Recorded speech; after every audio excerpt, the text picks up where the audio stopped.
No, don't suggest that. All law enforcement can consider is order. This order, law and order. Supervisor Tuffanelli, I get your vote if you're not here. Oh, no, he assigned it to me. Good morning. Welcome to this bittersweet moment. I'd like you to please stand and join us in the Pledge of Allegiance. Thank you. I pledge allegiance to the flag of the United States of America and to the republic for which it stands, one nation, under God, indivisible, with liberty and justice for all. Thank you.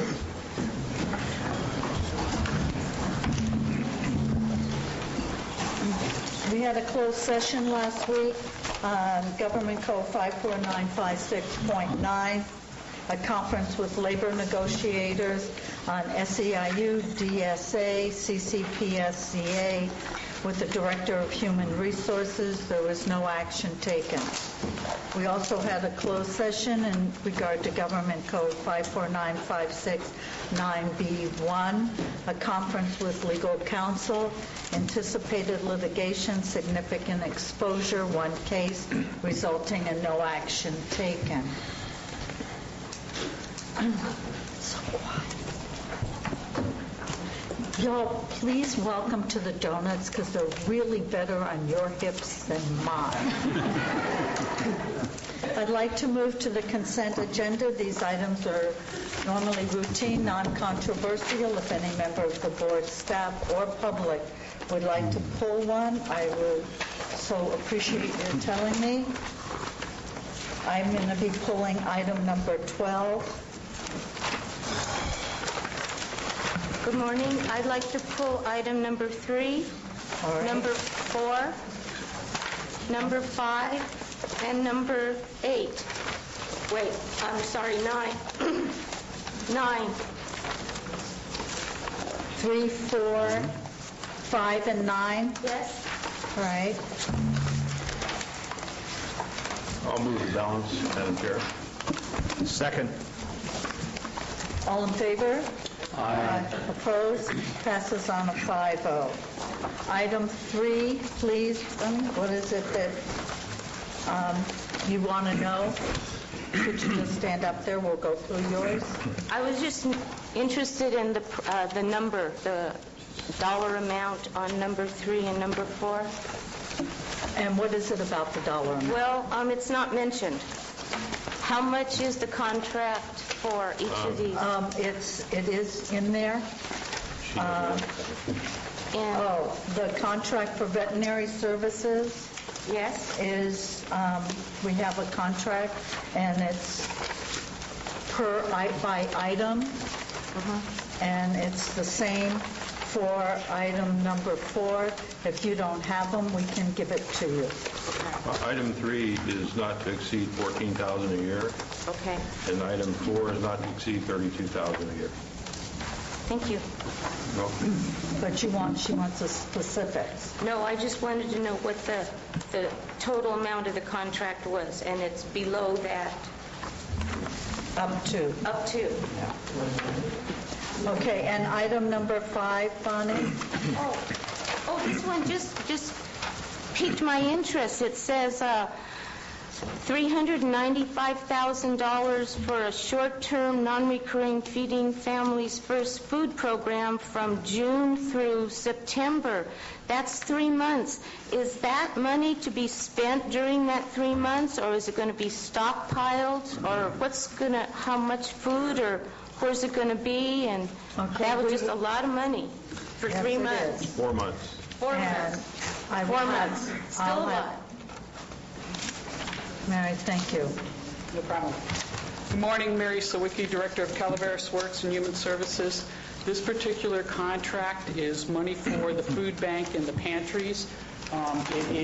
It also includes a temporary storage refrigeration site, and the food will be distributed throughout the county, and it is for 4 months. Okay, thank you. And item number 9? Fine. Daryl Rusk and I were both wondering who the applicant is that's going to be appointed for the Commission on Aging. You know what? I didn't have that. Steve Setzlack. Oh, that's right. I And he did. hails from Murphy's. He is head of the Senior Center in Murphy's. Madam Chair, I move item 9 be approved as presented. I'd like to do 3, 4, 5, and 9, Supervisor. Okay, then I'll amend my motion to include 3, 4, 5, and 9 as presented. A second by Supervisor Thomas. All in favor? Aye. Passes on a 5-0. Thank you. Okay, I pulled item number 12. Come out here. Would you bring a box of donuts up as you come?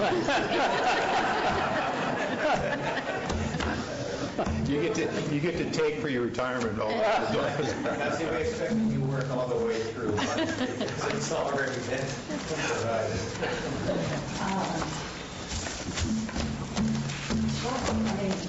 I use a long straw. I don't know what to do here. Michael even finally gave me his phone number about a year ago, and he gave my daughter his direct line a week ago. It's like all these years that I've worked with him, and he's always been there for me on behalf of the county, and the most recent links with for that. Thank you, and everything that you did in your offices. So we're ready. And his wife, Mona, is like wonderful. Mona, do you want to come up here? Yes.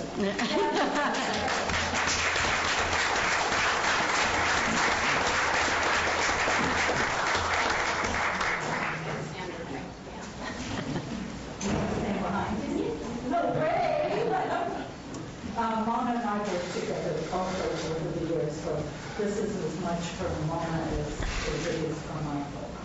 Whereas Michael Walker's been employed in the following divisions: an Explorer Scout in late 1975, then becoming a reserve. Beginning in 84, he worked as an extra hire for Marine Safety Division. Have you been an extra hires anymore? I know, that's sad. And then later this year, until 1988, he worked as deputy detective in Belgium. From 99 to 2000, he worked as a lieutenant and jail commander. He's been very active in our jail moving forward. And finally, the undersheriff from 2005 to the present. Whereas Michael's risen to every challenge presented to him in his employ in the Calgary Sheriff's Department, exceeding what was expected of him, and had no problem telling the board of supervisors how it was. Whereas Michael's been an ambassador for Calaveras County and the Sheriff's Department, working at the state and national levels for funding and support, bringing honor and respect to Calaveras and to the Sheriff's Office. That's not in there, but I thought of that. And here resolved by the Board of Supervisors of the county that Michael Walker be honored for his hard work, 35 years of dedicated service to the county of Calaveras, presented past. Well, wait a minute. Can I have a motion? Oh, it's died for what? I'll make the motion. I'll second. All in favor? Aye. So it's passed and adopted, so it's legal by the Board of Supervisors of Calaveras today. Thank you, Michael.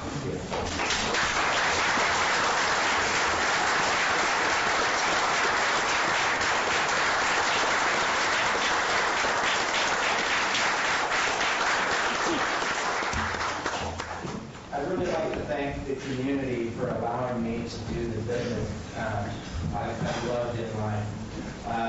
I couldn't have done it, though, without my wife.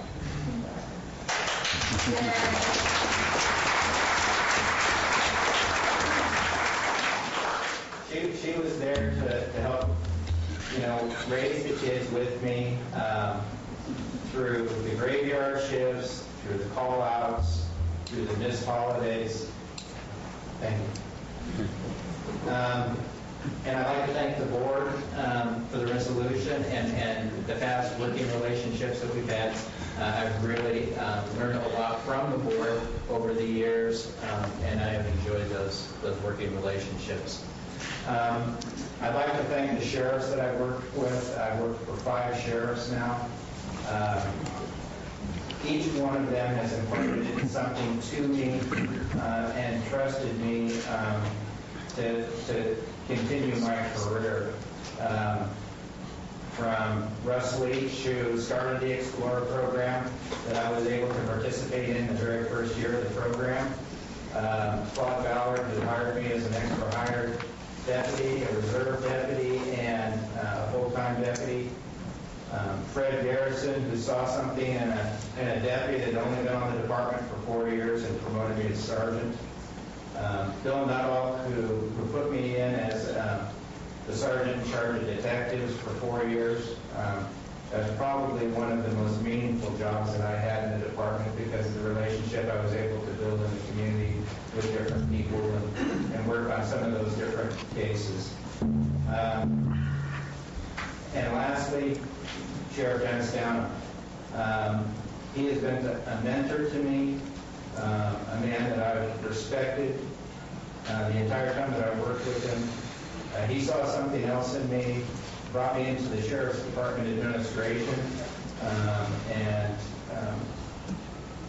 has taught me so many things. Thank you. The community, again, I just want to say thank you. And the relationships that I built with all of you in the different departments, I will take those with me and remember forever. Thank you.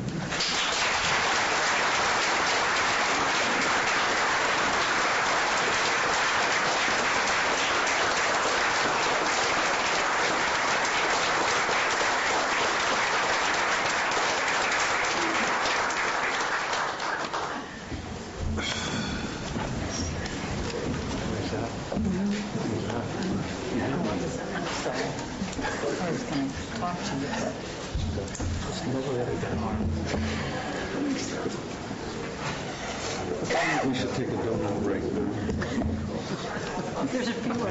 I'd like my third donut.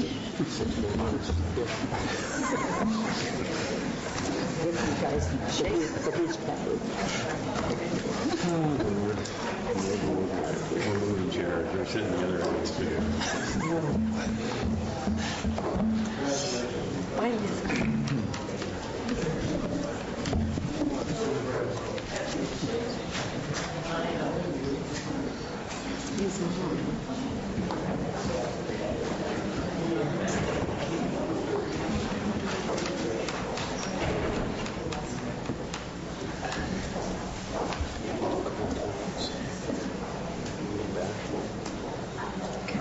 I'd like to move to public comments, please. If anyone has an item they'd like to discuss not on the agenda, it is 5 minutes per person. Thank you.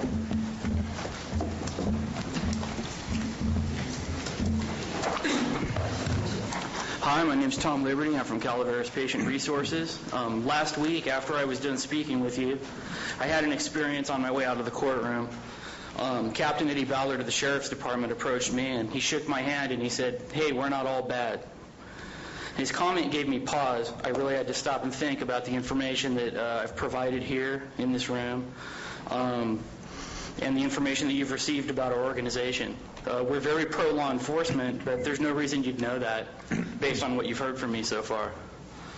I think the time constraints of this forum and the gravity of the subjects that we've been addressing have led to the incorrect impression that Calaveras Patient Resources is some kind of law enforcement watchdog group. I'd like to share with you some of the information on the services that we actually offer and what our objectives are within the community. As far as law enforcement goes, we support a well-funded and well-trained police force.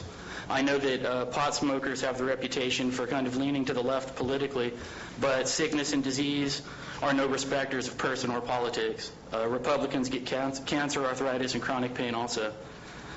You might be surprised at how many conservative medicinal marijuana users there are out there, or maybe you wouldn't. At any rate, CPR members come from this community, which is a law-abiding and law-respecting community. It is therefore our goal to help create an environment where local law enforcement is encouraged to enforce the law as it's written. We want to help law enforcement understand that medical marijuana patients are as deserving of their protection as non-patients. The community would be appalled if a deputy confiscated a diabetic's insulin and insulin needles during a traffic stop. They should be equally outraged when pipes and buds are confiscated. While we work to help law enforcement take a more informed and compassionate stance, we also want patients to understand that they have certain responsibilities that they need to meet. Therefore, we share information with patients and potential patients on how to get legal and how to stay legal. This is important to patients who have just moved into our area especially, but they're used to functioning within other municipalities that operate quite differently from ours. Keep in mind that just an hour and a half away from here, a patient can walk into what is essentially a pot store and choose from scores of different strains. They can buy cookies, candies, baked goods, all kinds of medicine-infused edibles. And a person who's been functioning in that environment needs a lot of education to adjust to this one. We provide specific information about local law enforcement practices that could result in a patient facing criminal charges and how to avoid such charges. Simply put, we teach people how to comply with local law enforcement practices, whether we agree with them or not. We also provide in-home services to ailing patients with the goal of empowering them to provide for themselves whenever possible. Our volunteers go into patients' homes free of charge, teach them how to set up indoor grows or how to do outdoor gardens. We also have volunteers who go into homes and teach patients how to make their own canna butter and cannabis oils and how to use those products to make food. As I said, those services are provided by volunteers and at no charge to the patients. Finally, we are dedicated to breaking the stigma of being a medical marijuana patient. We're focused on creating an environment where marijuana patients do not have to be afraid of identifying themselves as a patient if they so desire. We work to help non-patient members of the community understand that medical marijuana patients are no different from those who choose to use more traditional medications. Medical marijuana patients work in our stores. They teach in our schools. Some of them even work with the sheriff's department. And some of them might even manage to get elected to the Board of Supervisors. We look forward to the day when we can talk about that without fear of reprisal. Thank you for hearing me yet again. If you're ever in need of services or information, give us a call. And that includes law enforcement and their families. Thank you. Thank you, Mr. Liberty.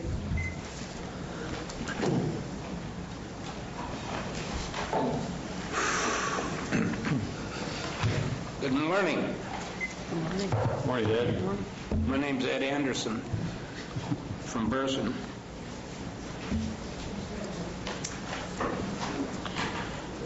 The other day, I think it was Friday, I received a newspaper from the Valley Springs News, and it had a press release from COG. Can you believe it? I thought COG was sort of finished in the Valley Springs region, but apparently they're going to schedule another meeting in August. I wanted to come up here today to let you know that they're not welcome.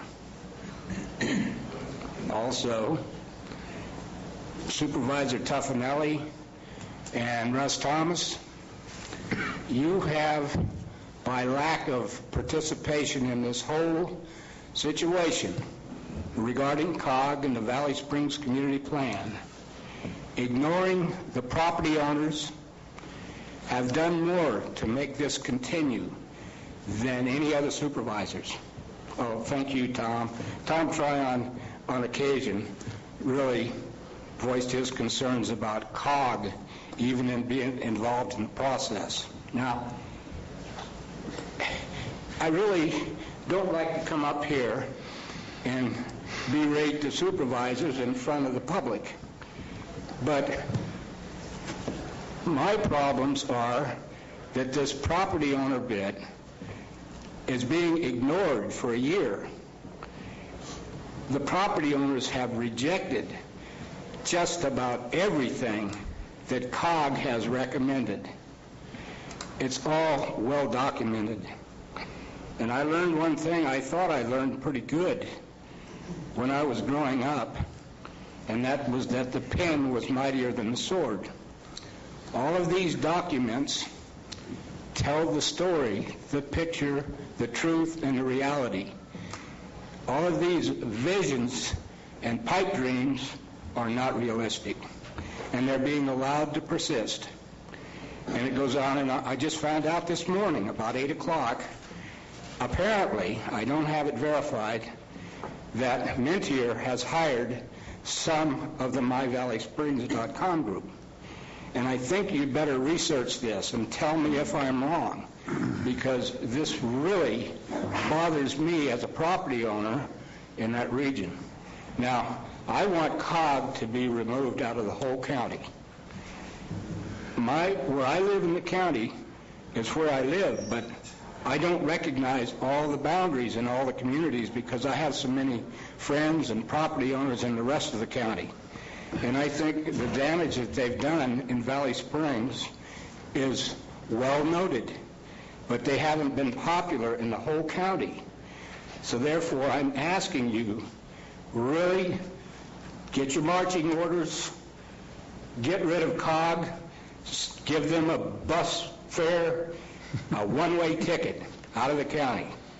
So they're not welcome. So thank you. Do you have any questions? Your comments are so noted, Mr. Anderson. All right.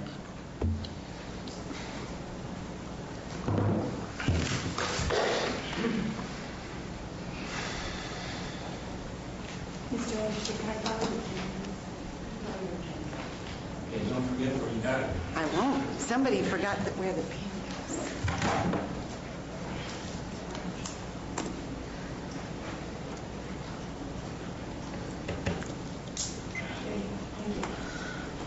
I'd like to thank Mr. Anderson for his comments today, because this is a piece to the puzzle, and merely a piece to the puzzle that we call community. What?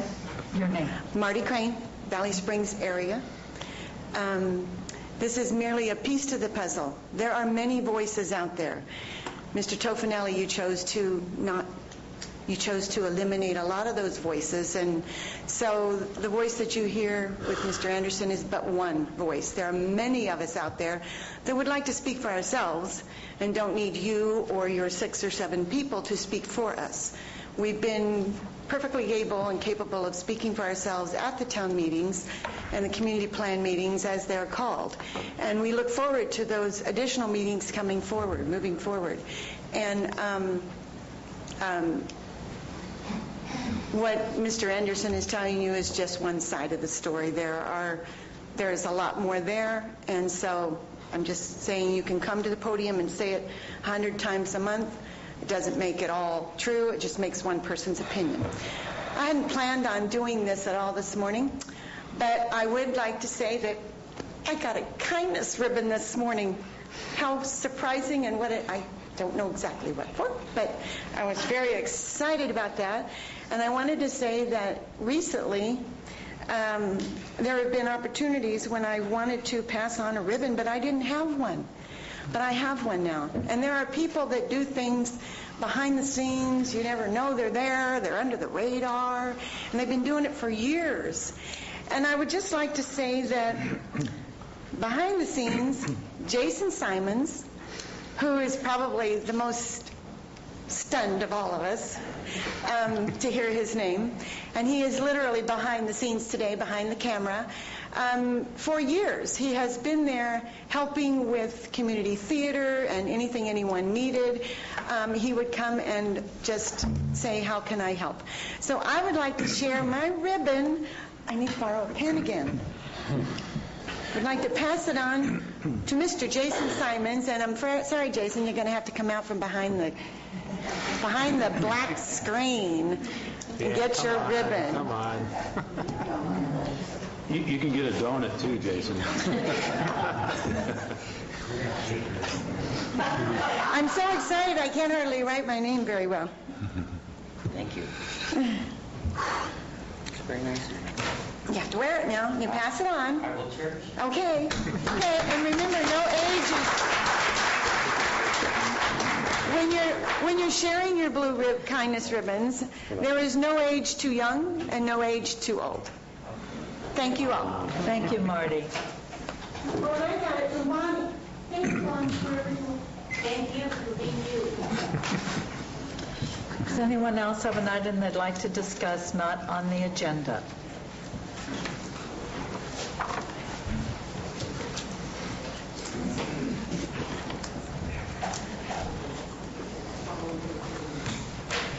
Madam Chairman, Honorable Supervisors, my name is Al Segala, Calaveras County Taxpayer Association, and I have a few comments on the general plan.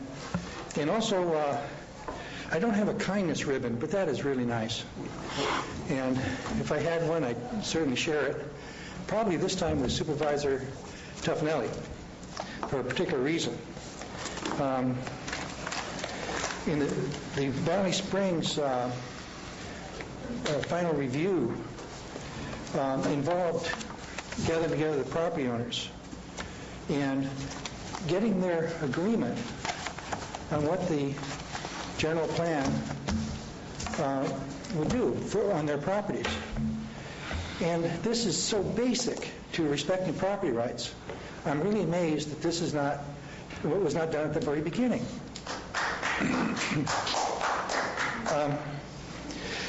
The general plan update in Tuolumne County, I understand, cost about $500,000. And part of that process was the contact with every property owner whose property uses would change under the new general plan. And the process went quite smooth. There was no lawsuits. And here again, respect for private property rights. It worked well. I understand that the general plan update in Angels Camp cost $250,000.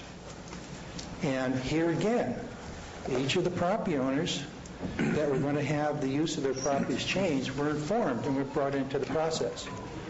It's kind of like a no-brainer. We need to do this. In our county, we're spending, I think, $1.2 million. I'm not sure about that. It might be more than that. And yet, the property owners are not notified and brought into the process. We heard some people comment at this podium about a history of lawsuits with this particular consultant with in other jurisdictions where he provided services. And this is very important. One of the reasons you have lawsuits is when people feel they're not properly represented, or they're being infringed on, or they're being harmed in some way. You don't have lawsuits when people agree. And so, first thing I might do is question the cost of this general plan. And then the process seems to be extremely intensive expansion of local government control into the private sector. Now, we know that there is a relationship between control and planning. If I try to plan the shoes that my wife will wear, I'll be brought to account about what control I have behind that planning. I don't have any. So I can't plan what kind of shoes she would wear. She chooses what color she wants to wear herself, or even if she wants to wear shoes. So planning and control are together. If we were to create this process, instead of using planning as a means of, which everybody agrees with, as a means of the influence in private property, instead of using planning, we use the word control. Hey, we'd have books 1984 passed around and left and right, and we wouldn't want it. We wouldn't want this kind of government expansion into our private lives and our private property. However, government does have a responsibility for planning, primarily planning of those things it does control, such as roads and police, fire, and some other legitimate things that government does and ought to be doing need to be well planned. And of course, they're well controlled as well. But when government seems to extend out into controlling what people will do on their property and how their property will be used, that's where the potentiality for abuse or regulatory abuse comes about.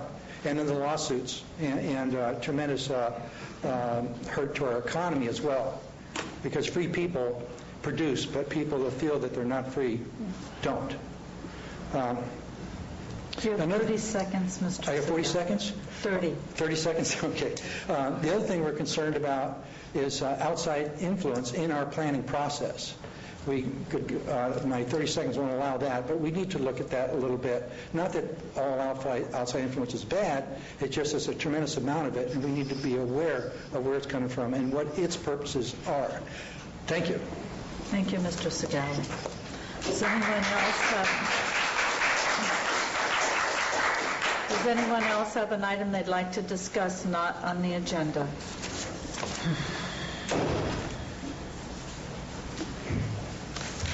Good morning, Bonnie Newman from Double Springs. Follow-up from last week. We have not a bus going to the Capitol. The home care providers and their clients have been able to obtain a van that is going to be leaving tomorrow from the Government Center in front of the courthouse at 8:30, at CalWorks building at 8:40, and at the Marval parking lot in Valley Springs by the Starbucks at 9 o'clock. We're going to be taking people to the Capitol to rally in behalf of home care, opposing home care cuts, in behalf of home care providers and clients, and knocking on doors in the legislators' offices and talking about our needs. So I saw something on the agenda for IHSS later, and I will probably have comments then. But tomorrow is the day, and we are going from Calaveras. There's going to be a contingency of people representing Calaveras County in Sacramento tomorrow. Good. Any questions? Thank Who you, wants to Bonnie. sign up? Because I have some extras. Thank you. Okay, you guys aren't all busy. Come on. Are there any other public comments, items not on the agenda?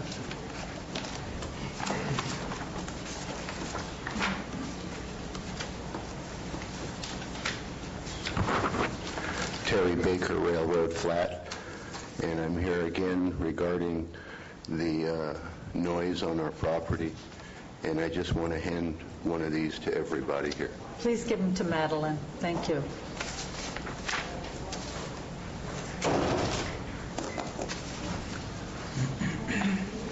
Are there other items not on the agenda someone would like to discuss? Okay, I'm going to be moving to item 14, resolution for discharge of accountability in certain delinquent. This is never an easy item. Ms. Good morning. Norfolk. Lynette Norfolk, Treasurer Tax Collector. This is an annual approval for, as kind of a cleanup of some delinquent unsecured tax bills that have to do with approximately 10 years of attempting to make collections. And the purpose of a discharge of accountability is to remove those certain delinquent accounts and thereby place them into an inactive status. Each one of the accounts has a lien filed against them or the individual. So if something takes place after this discharge, they still can be reenacted, and a title company will call us and say, hey, I need to pick this up. So it's not sending them away forever and always. It's just taking them off the active status and putting them into inactive. There are many reasons for these. Some are very small accounts based on extremely low values. Some are against deceased individuals. Some are against closed estates, and some are against bankruptcies of which there are no funds available. And despite utilization of many internet locator tools, we just can't find some of the people. One thing that's unique this year is this list that you have before you. The dollar amount with penalties is some $137,000, but I wanted to point out that there's, on the first page, there are about 6 years of items for Teton fly reels. And as you folks recall, there was some action with bankruptcy on that and a lawsuit. And there was money granted through that, but of course it went to pay back the CDBG grant to a certain extent. Through the bankruptcy, these bills were, inactivated, deleted, whatever. So roughly half of this today has to do with that particular item. So I wanted to point that out.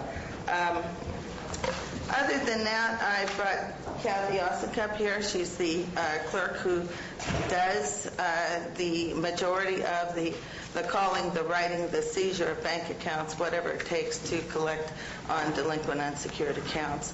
So if you have any questions, I am here.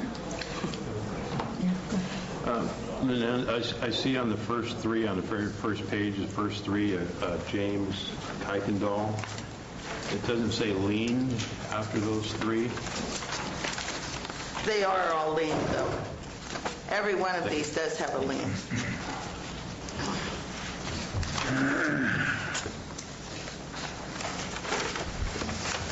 And on the Teton flywheels, that's been controversial on and off in this boardroom over the years. Since it went into bankruptcy, what is it that we're leaning on this? I'm not... There actually is nothing to lien at this point. There are no assets. It's in a case like that particular item, the lien is actually for nothing. I believe, Kathy, you do have... It's just yeah. But there are no assets. So again, that's one of the purposes of the discharge of accountability, to stop our office having to do any kind of collection on something like this, that it's dead in the water, it's gone. Can I just add to that? Teton Flywheels went through bankruptcy, which discharged the county's claim. The only thing that remained was their machinery that they used in the business. When they went out of business, we were able to attach that. We had a UCC filing, a security interest, to secure the CDBG loan, and so the business machinery was seized, sold at auction, and we were able to recover about, it was a $60-something. I think it was nearly $60,000 of the $100,000 CDBG grant. So, but that was the last asset that could have been used to recover anything from Teton. And see, these the basis of these bills were the business, the equipment inventory, but the combination of the bankruptcy and the write-up from that and the lawsuit left us kind of holding this. When I first saw this list, I went, wait, $60,000. Wait, we got money for that. And I went, somebody else got it. We didn't. But that's the purpose of counties being able to discharge these types of things. Filing a lien, and I may add this, filing a lien is the first thing we do on all unsecured accounts when they are delinquent. It's just a process. Now, what we will do with Tetons is we'll just let those, we will not renew them after their 10-year period has elapsed. There's no point in it. There's no assets, and it isn't against the owners, of which the owners don't even own any property in the county anymore. So, and if I'm not mistaken, one of the owners is deceased, I believe, as well. So, are there any questions of Lynn? Does the public have any questions or comments of Ms. Norfolk? May I have a motion for the resolution, please? I'd like to move the resolution. Second? Second. All in favor? Aye. Aye. Opposed? Passes on a 5-0. Thank you. Thank you. I'd like to move to item 15.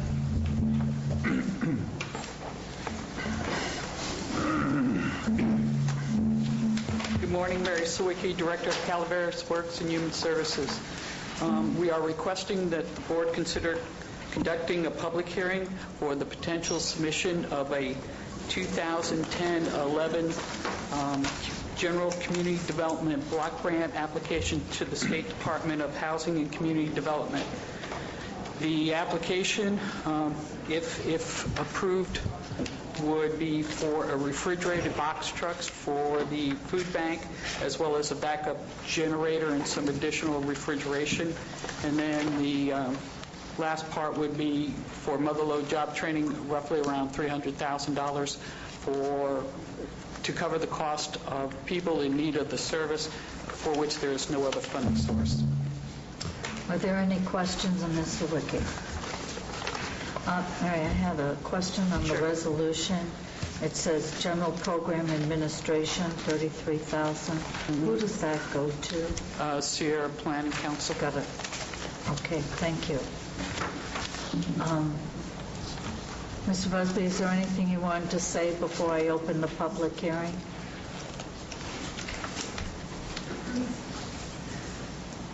The resolution... Could you identify yourself, I'm sorry, please? Larry Busby, Central Sierra Planning Council.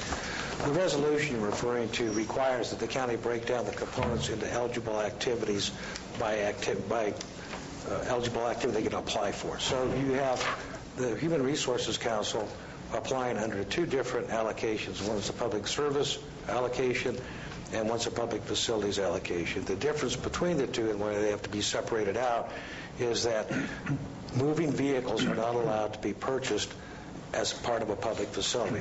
But the real property that's going to be amended by that part of the application, the equipment and the refrigerators are part of the public facility. So I just want to clarify that. If you saw two actual applications, it's actually one application under two activities. Okay, thank you. A quick question, Larry, before you leave. Basically, for the food bank, we're requesting $145,000, and for mother-lode job training, $300,000, which adds up to $445,000 in projects. Yet you state that we are basically applying for an amount up to $800,000.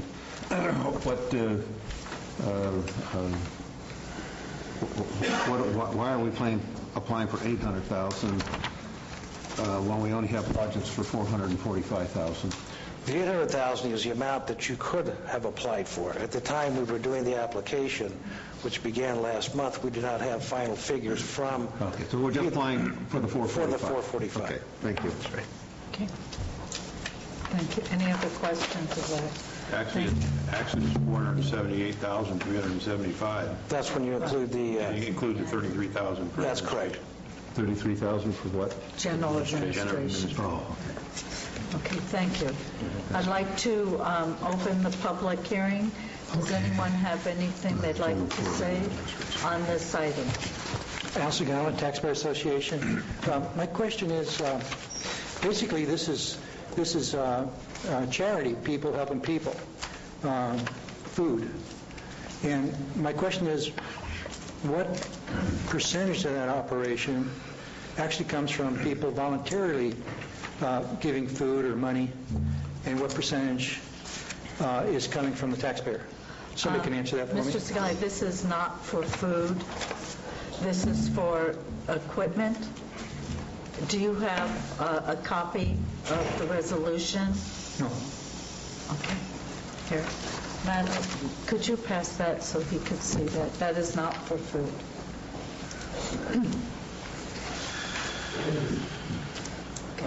It's a good question anyway. But there is some food on that table, Al, if you'd like some. What percentage is taxpayer?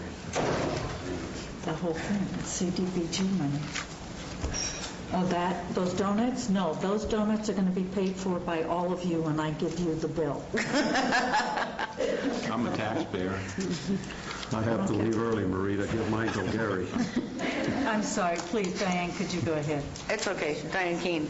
I had a question since the majority of our block grant is going for mother-lode job training. Could somebody give us I looked at their website, which really doesn't tell you much. Can somebody give us a little bit better idea? I don't know if anybody's here from mother-lode job training to give us a little bit better idea. Yes. What they do and their successes and failures. I mean, I think that might be important that everybody knows. Not everybody knows what they do. Okay, they've been here for years. Absolutely. Could you please come up and address Ms. Keaton's question? Hello, I'm Lisa Hines from representing one of the many hats at Mother-Lode Job Training, today as a grant writer. And I'll try to respond to that in as concise way as possible. Mother-Lode Job Training's been around for 20-something years under different various funding sources and acts. And back in 1998, the Workforce Investment Act came down the pike, and through the years we have had several funding cuts that continue to happen. And the whole premise is to keep the doors open for people to engage in job search and for employers to put forth their job opportunities when they come about. About a few years ago, Mother-Lode Job Training was at a point where there was no funds to provide additional training or support services for people, and all they could do was keep the doors open so that people could gain access to the career centers. And a couple years ago, we were fortunate enough, well, maybe about a year and a half ago, we were fortunate enough to receive the ARA monies, the American Recovery and Reinvestment Act. Yeah, we were able to get those additional funds, and we were able to implement services that we hadn't done in over 10 years, such as the summer youth program, employing about 160 youth into the field last summer, giving them opportunities to gain skills and to pursue jobs and to keep them busy off the streets. And what has happened is the ARA funds have subsequently been spent down. So particularly in Calaveras County, the allotment for those additional funds to help people with training, supportive services when they need tires on their cars, we can help them out. When they need additional help with gas to get to the interview, we can help them out with that. So it's a holistic approach to helping people reach some gainful employment and some experience in the meantime while there are a lack of jobs. What has happened is, as of May 1st of this year, all those funds for additional training were allocated and will be spent down by the 30th of this month. And how many clients do you serve on, let's say, a yearly basis, or have you been averaging? Do you know?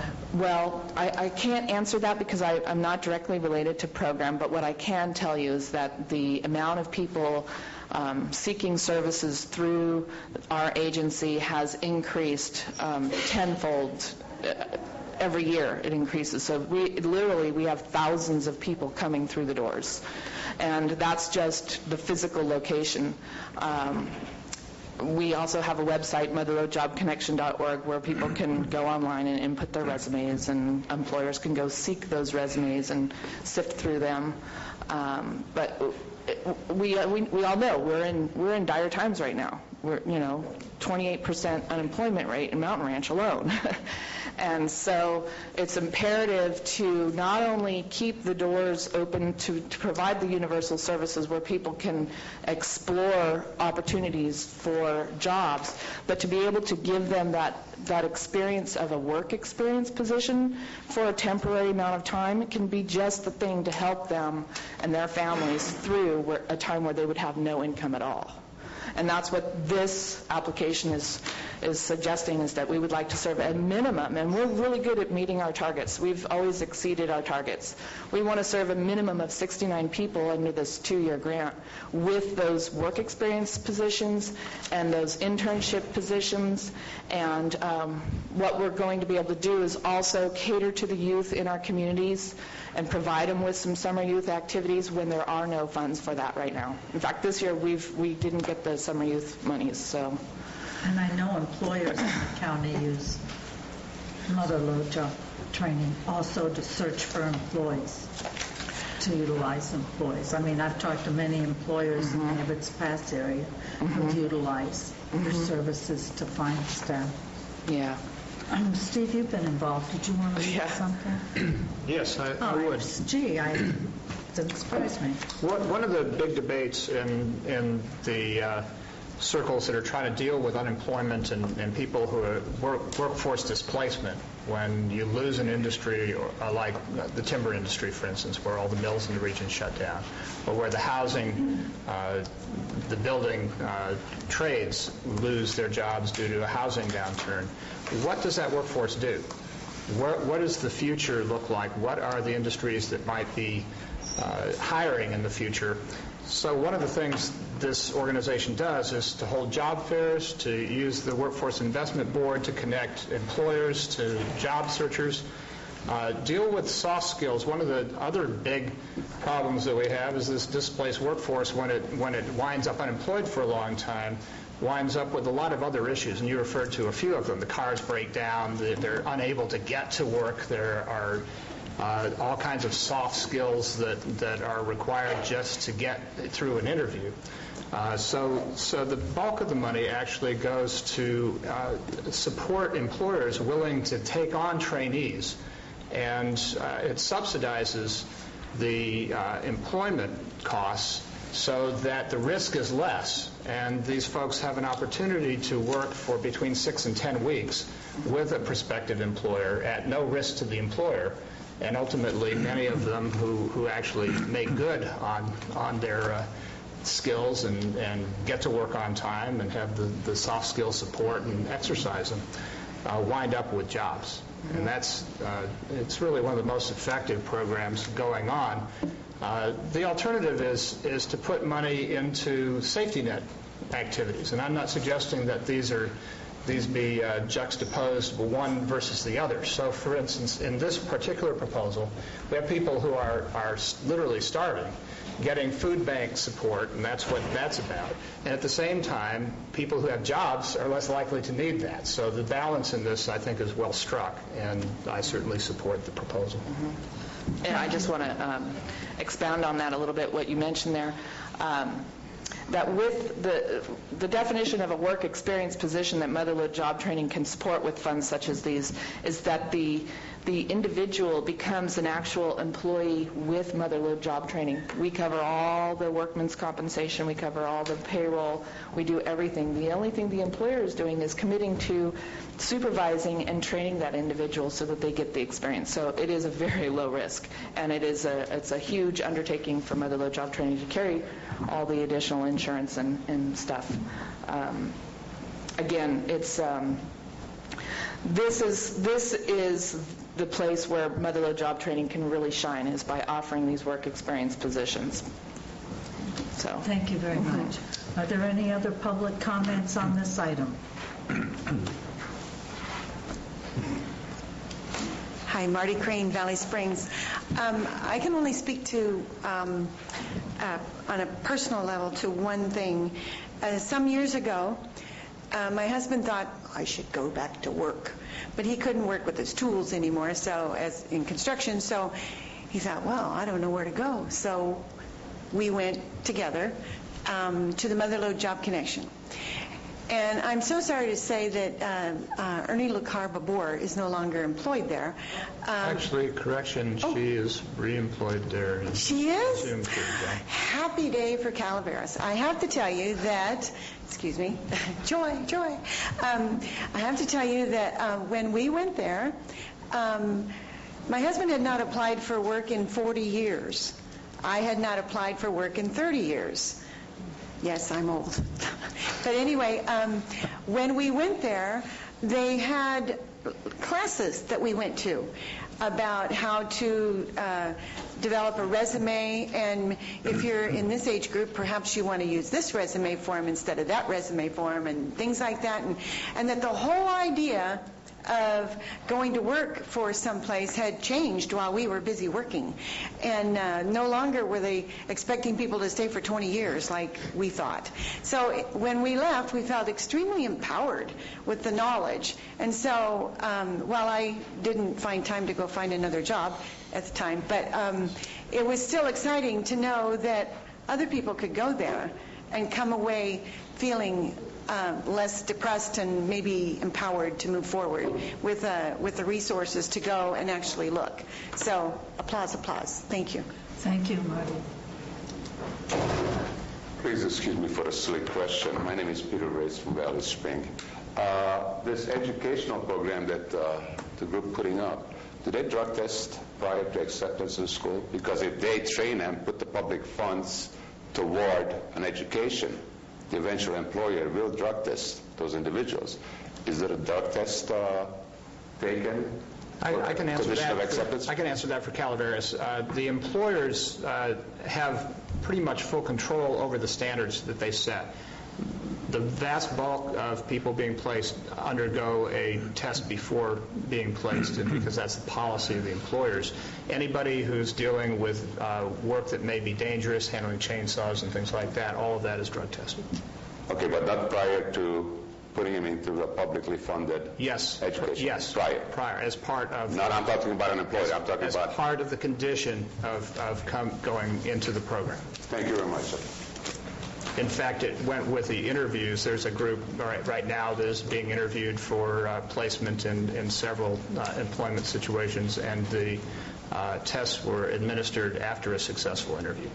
Okay, is that any ratio of how many took the test and failed, or how many took the test and proceeded? What we found is that people who found that they were going to be tested didn't show for the interview if they had a problem.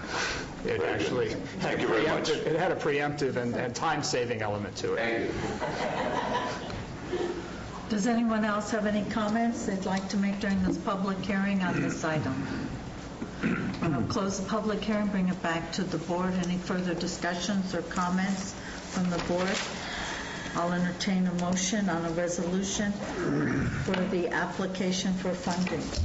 I'll make that motion to, let's see, is it approving a minute order? That's a resolution. It's a resolution, excuse me. I'll make the motion to approve the resolution. Do you have a second? I'll second that. All in favor? Aye. Opposed? Passes on a 5-0. Thank you.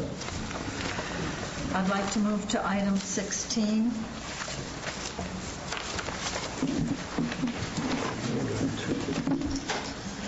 Jeannie, did you want to take this? Sure. Just have a reallocation of realignment. Thank you for the history of realignment.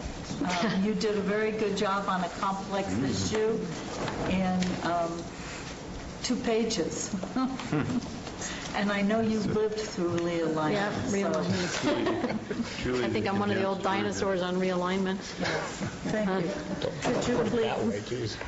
Yes, this item before you requires a public hearing by the board prior to the reallocation of any realignment funds from the health fund to social services that was discussed during the budget hearings. A realignment is sales tax and vehicle license fees that are allocated to public health, mental health, and social services through a complex formula which was enacted back in 1991 as part of the state budget deficit solving problems back in 1991. As part of that statute, it gives counties and local jurisdictions the ability to shift funds among accounts, provided that there's a public hearing